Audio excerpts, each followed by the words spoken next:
think there's a message from, say, ET in crop circles? And if there is anyone trying to decipher it?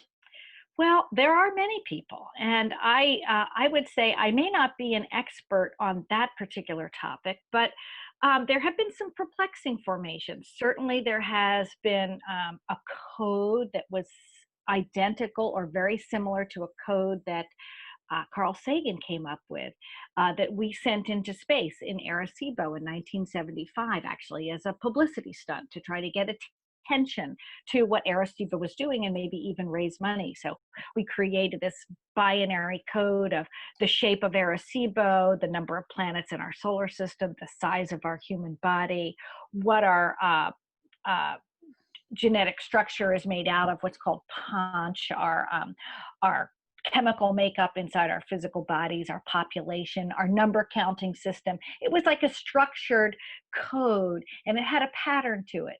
And one of these appeared actually in England, right outside of the windows of this signal receiving center named Chirbolton in England, where there's large disc arrays to see if we hear unusual signals coming from space. So it was a very interesting place to actually have that pattern appear.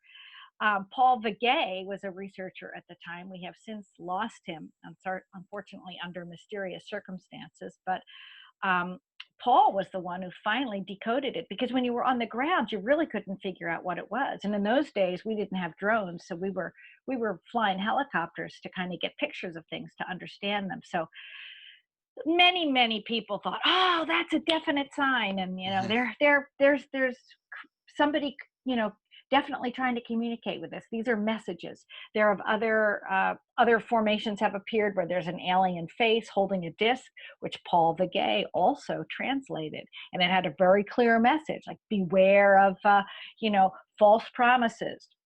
There are those that are trying to deceive you. The conduit is closing. Wake up now, pay attention.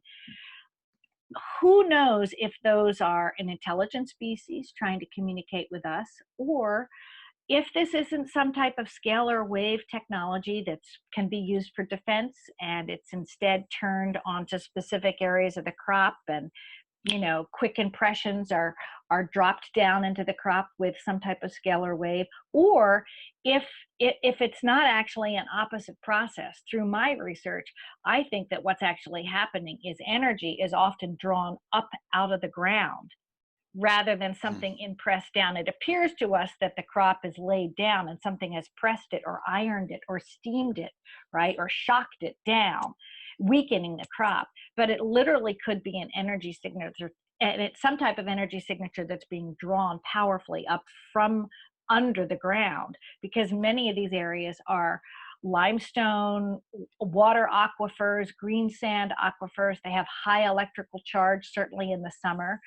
And if you have something that is focusing that charge that's in a large underground aquifer. I mean, England has the largest green sand underground aquifer that runs from one end of the country to the other. And a majority of all these crop circles are happening along the edges of that aquifer, which electrically, when you speak to an electrical engineer or a geologist that studies, say, earthquakes, they can explain that to you in a way far more articulately than I can. But it could be a natural phenomenon, or a phenomenon that's triggered by a little tweaking. Now, is that a man-made thing? Is that some of our military playing around with us?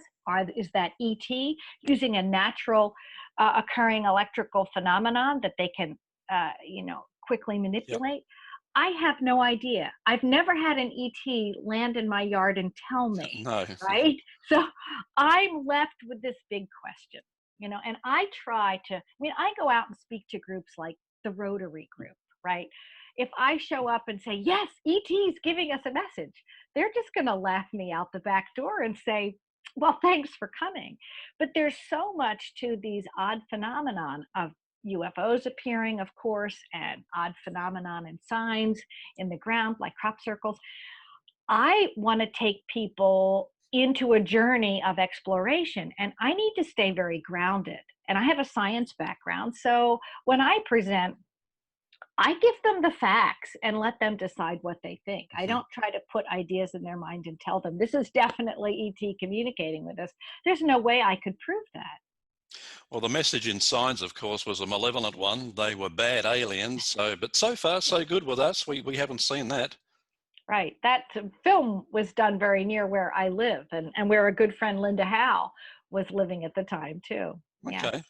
Is there an historical aspect to crop circles? Are they Yes. recent? Yes, Okay. yes, there is an historical aspect. There's lots of Indian records that show they were drawn and they happened. Also, crop circles appear near ancient sites, like conical mounds, earthen mounds, places like uh, Silbury Hill in England, or the snake mounds that we have in Peterborough, Canada. We also have one in Ohio called Serpent Mound. So a lot of these formations, obviously they're going to appear where there's crops, right? That's a well-known phenomenon, but they appear near or in proportion to these ancient sites, which also may have some unusual electrical components to them. Like if you take some pack of seeds and take them to the top of a conical mound and leave them there for a couple of days, they're going to have a subtle energy change just from being in that area. Or say an area like Göbekli Tepe, right, in Hmm. Turkey. That's high plateau, a lot of limestone. You have all these limestone pillars. You take something there and leave it there for a while, it's going to have a subtle electrical change to the seed. So I'm I'm I'm just noting that, but I'll go back to the original question about historical references. Uh, Andy Thomas, actually an English researcher, dug up the source of a wonderful picture of a devil kind of walking around in this little crop circle, and he's got like a hatchet or some type of farming tool, and he's actually cutting the crop, and he's sort of cutting it in a circular pattern. And this came out of a woodblock in about 1678 that was done in an English parish. So a church parish paper was published where a farmer was complaining about the fact that the night before in his field the sky was like all ablaze with these unusual orbs or lights flying around. He said the sky was like on fire above his crop. And the next day, he saw all of his crop down. And he was like, why didn't the devil just cut the crop and take it away with him? Was the Hmm. comment from this. And this block, this artist block, was actually done for this parish newspaper. So someone bothered to actually make this little wood block to print this paper. So it's really quite fascinating. That's from the time of Shakespeare. Shakespeare Wow. wrote about them as well. He Yep. called them you were visited by the mowing devil, or you had a fairy ring, in your field, and people would play in them. Certainly during the Second World War, lots of Brits, were pushed out into the Wiltshire farm country, out of downtown London. Their parents wanted them safe. They sent them to their aunt and uncle, right, or a church parish or something took them. Hmm. And so the kids were playing in crop circles because they were happening during the middle of the Second World War. So I know many people who were like my parents' age who talked about that. Yeah. Do they only ever happen, say, in wheat, barley, and corn crops? I mean, do someone with a large back or front yard with Yes, high lawn, do they yes, happen on other yes. vegetation? Yes, they happen in tall grasses. They happen in people's corn patches, I've heard. Um, I've even heard of them happening in ice and snow. This is a more recent phenomenon coming to light in that people have cameras, and they have video cameras on their cell phones. They'll walk out on their property, or they'll see something.